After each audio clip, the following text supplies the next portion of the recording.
আসসালামু আলাইকুম। আজ আমরা স্থিতিবিদ্যার কিছু শর্টকাট শিখব, যেটা জিএসটি এক্সামিনীদের জন্য খুবই গুরুত্বপূর্ণ।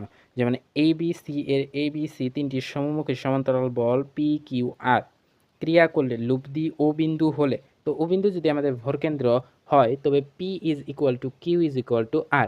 একইভাবে ও বিন্দু যদি আমাদের লম্ব বিন্দু হয় তবে আমাদের P is to Q is to R is equal to 10a is to 10b is to 10c। একইভাবে P is to Q is to R যদি ও বিন্দু অন্তঃকেন্দ্র হয় সেটি হবে sine A is to sine B is to sine C. এবং O বিন্দু যদি পরিকেন্দ্র হয় তাহলে পি কিউ আর এর অনুপাত হবে sine 2a is to sine 2b is to sine 2c।